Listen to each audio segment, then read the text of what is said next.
So, let's do a little reaction review thing. Okay.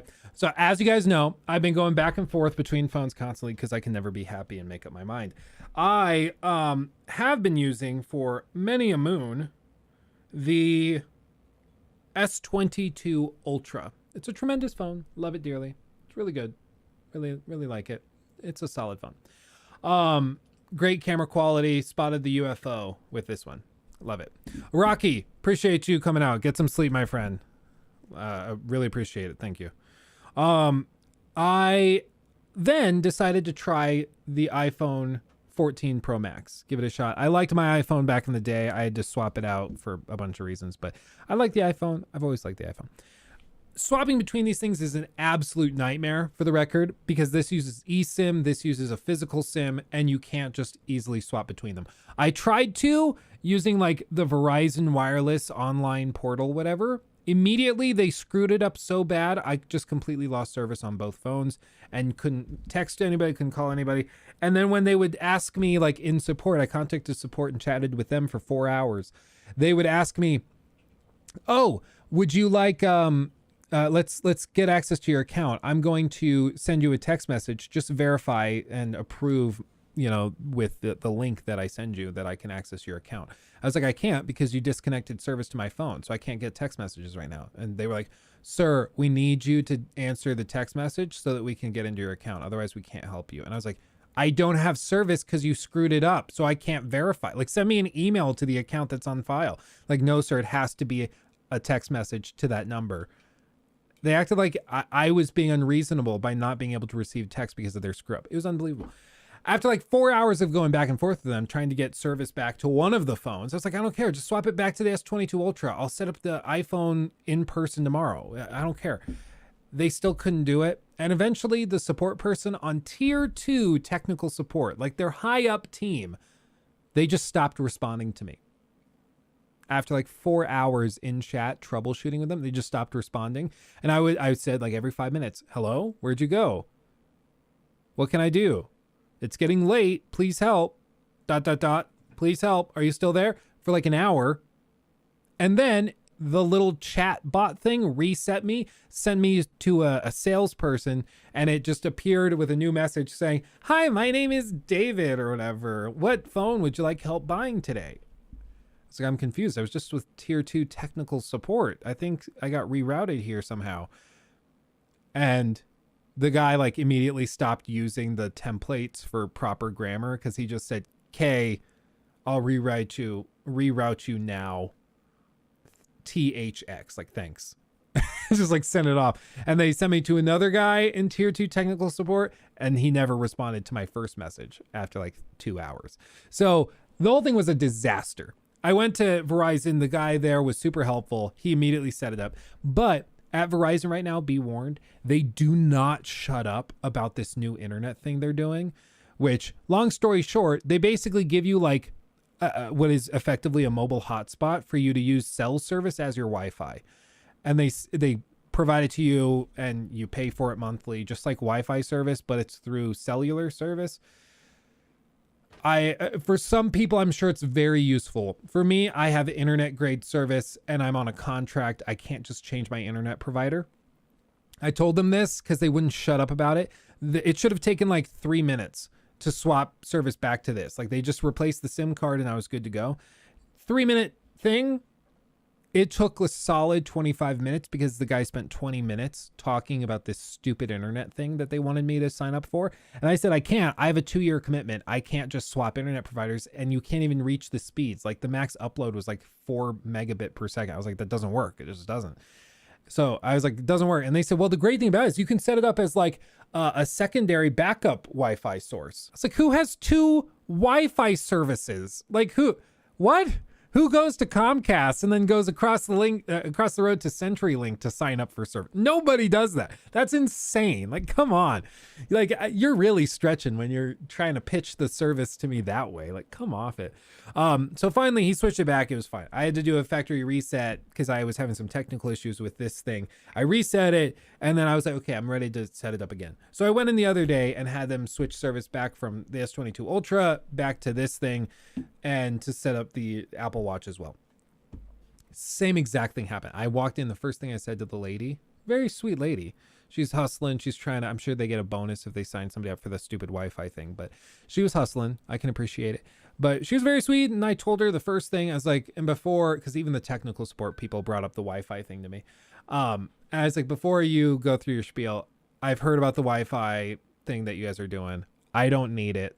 I have a 2-year agreement with my provider, and your service doesn't meet my needs. So, you know, you can skip the spiel. I don't need to hear it. I get it. You're hustling. Your boss probably needs you to say it, but just tell them I said no thanks. You know, don't waste your time. So I absolutely understand. I totally get that. Like 2 minutes goes by. I just get so excited when I see that banner on your profile on the customer page that I can tell you about this Wi-Fi service that we offer. Yeah, it's just really cool because like even if you have a 2-year agreement, you can use it as like a backup for your Wi-Fi.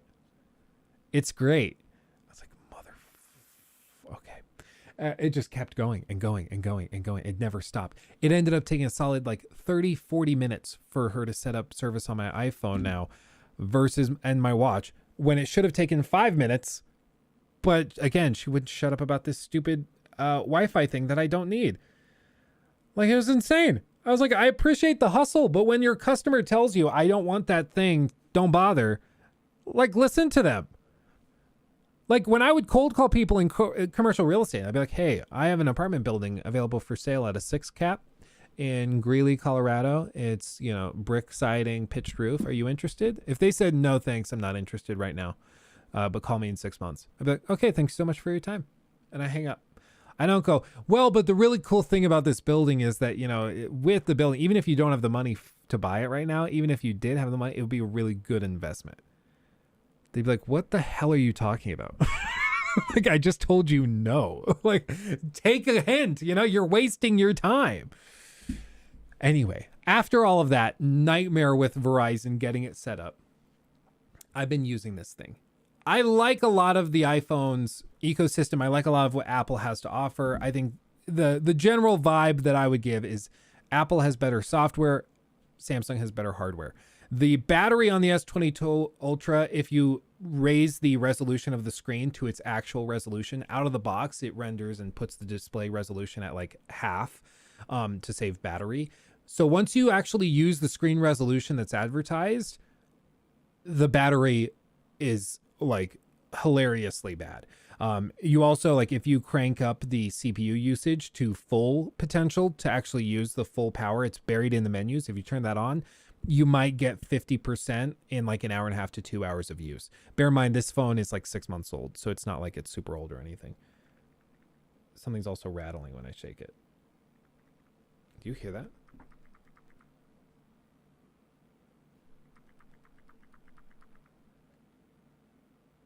Is it the S Pen? I did not plan that. Huh. I don't know what's rattling, man. That's not good. Well, there's your problem. Yeah, maybe the camera with like the optical image stabilization. I feel like it shouldn't be audibly shaky though. I've never, like, I've done that before. I've never heard or felt it shake. Huh. That's concerning. Anyway, so this thing's been really good to me, but there's weird eccentricities with it, such as random rattling and terrible battery life. The iPhone, the battery life's insane. It works amazingly well. I do really like it. The camera quality is stellar. The dynamic island actually feels pretty natural to use. And Face ID is just freaking, it's preem. It's wonderful. I love the Face ID. It's tremendous. Like, just being able to quickly, oh, I need to log into this app and then just have it work is great. The S22 has like the fingerprint sensor under the screen. It works pretty well most of the time. But the software support across apps is super inconsistent because, again, Apple tends to have better software. Samsung has better hardware. But there are some weird eccentricities with this thing. Like, for example, when I watch YouTube videos, like, let's just pull up yesterday's live stream or Monday's live stream. If we go here and we're like watching a video, okay, it's playing.